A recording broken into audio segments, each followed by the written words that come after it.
Hey, hello. I'm Tunesy. If you couldn't tell by the channel name, of course. Oh my god, guys. Day 44. It's like counting down on a clock. Like, it's going by super quick. It's like 6 more days till the series is over. Tomorrow's gonna be like 5 more days till the series is over. That's absolutely crazy, guys. And then I'm gonna be gone for a while. So don't mind my disappearance. It's nothing major. Besides my wisdom teeth. But I'll probably update you guys with that.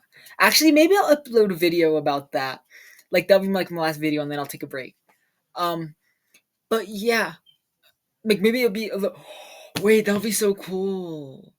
I'll do like a little vlog up to the point where I get my wisdom teeth out.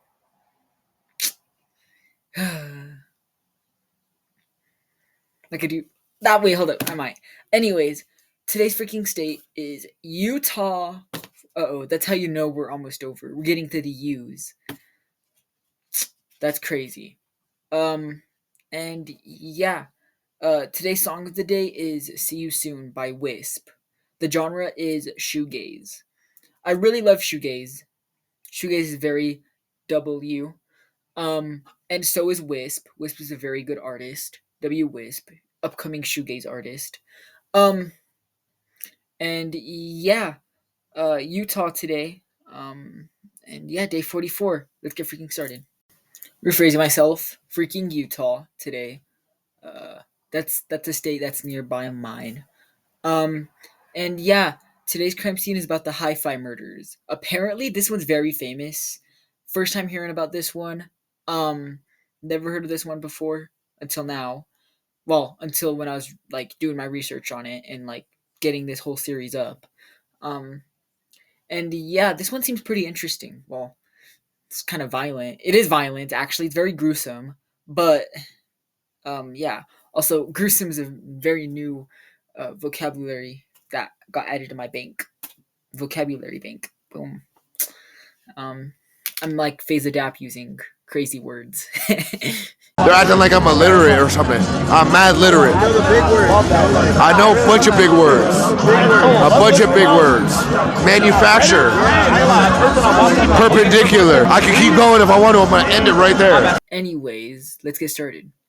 On April 22nd, 1974, Dale Selby Pierre, William Andrews, Keith Roberts, and 3 other men drove in 2 vans to the hi-fi shop just before closing time. 4 of the group entered the shop brandishing handguns, while Roberts and another man remained with the vehicles. 2 employees, Stanley Walker and Sherry Michelle Ansley, were in the store at the time and were taken hostage. Pierre and Andrews took the 2 into the store's basement and bound them. The gang then began robbing the store. Approximately an hour into the robbery, Courtney Naisbitt, who dropped by to thank Walker for allowing him to park his car in the store's parking lot earlier that day as he ran an errand next door, was also taken hostage and tied up in the basement with Walker and Ansley. Later that evening, Orrin Walker became worried that his son had not returned home and went to the store. Carl Peterson Naisbitt also arrived at the shop later that evening, looking for her son, who was late getting home. Both Orrin Walker and Carol Naisbitt were taken to the basement and tied up. This brought the total number of hostages to 5. With 5 people now held hostage in the basement, Pierre told Andrews to get something from their van. Andrews returned with a bottle and a brown paper bag, from which Pierre poured a cup of Drano brand drain cleaner. Pierre ordered Orrin Walker to administer it to the other hostages, but he refused and was bound, gagged, and left face down on the basement floor. Pierre and Andrews then propped the hostages into sitting positions and forced them to drink the Drano, telling that it was vodka laced with sleeping pills. It immediately caused blisters on the victims' lips, burned their tongues and throats, and peeled the flesh around their mouths. Ansley was forced to drink the Drano, although Orrin Walker said she coughed less than the victims. Pierre and Andrews tried to duct tape the hostages' mouths shut to hold quantities of drain cleaner in and to silence their screams, but the oozing blisters prevented the adhesive from sticking.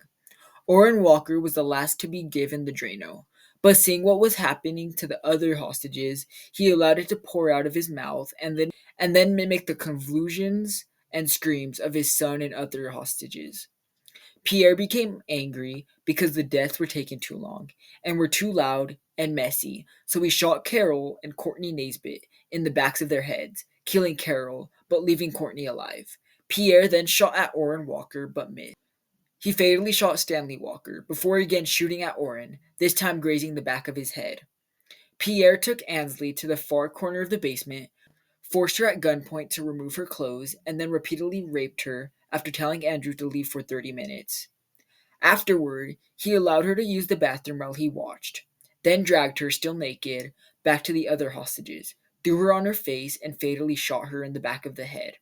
According to Orrin Walker's testimony, her last words were, "I'm too young to die." Andrews and Pierre noted that Orrin Walker was still alive, so Pierre mounted him, wrapped a wire around his throat, and tried to strangle him. When this failed, Pierre and Andrews inserted a ballpoint pen into Walker's ear.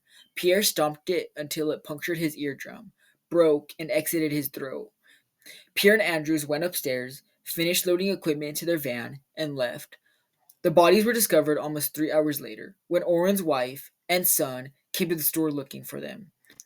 Orrin's son heard noises coming from the basement and broke down the back door, while Miss Walker called the Ogden police. Stanley Walker and Ansley were already dead. Carol Naisbitt was taken by ambulance to St. Benedict's Hospital but was pronounced dead on arrival. Courtney survived with severe and irreparable brain damage. He was hospitalized for 266 days before being released. Orrin Walker survived with extensive burns to his mouth and chin, as well as damage to his ear caused by the pen. Despite his injuries, Orrin was able to describe the two leading robbers with that of the man who fired the killing shots on the other victims, a short-statured, bespectacled black male with a Caribbean accent, later being identified as Dale Pierre. Hours after news of the crime broke, an anonymous Air Force employee called the Ogden police and told them that Andrews had confided to him months earlier. "One of these days, I'm going to rob that hi-fi shop, and if anybody gets in the way, I'm going to kill them." Hours later, two teenage boys dumpster diving at Hill Air Force Base, near the barracks Pierre and Andrews were living, contacted the police after discovering the victims' wallets and purses, recognizing their pictures from the driver's license. Detective Deloy White, who responded to the scene, believing the killers might be in the crowd, put on a show for the gathered airmen. Speaking dramatically, he waved each piece of evidence in the air with tongs as he removed it from the dumpster. Later, he noted that most of the service personnel who gathered around the dumpster stood still and watched in relative silence, except for two men, later identified as Pierre and Andrews, who paced around the crowd, speaking loudly and making frantic gestures with their hands. The detective later received an award from the Utah branch of the Justice Department for his use of proactive techniques. Based on the two men's reactions to the evidence being removed from the trash bin, Andrews and Pierre were taken in for questioning. A search warrant was then issued for their barracks. Police found flyers for the hi-fi shop and a rental contract for a unit at a public storage facility. Following the issuance of another search warrant, stereo equipment taken from the hi-fi shop was recovered from the storage unit. Also recovered was a half-empty bottle of Drano. A few weeks later, a third airman, Keith Roberts, was taken into custody after he was identified through questioning on the base as a participant in the robbery.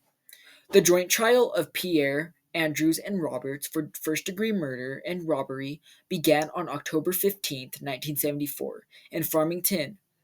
On November 16, 1974, Pierre and Andrews were convicted of all charges.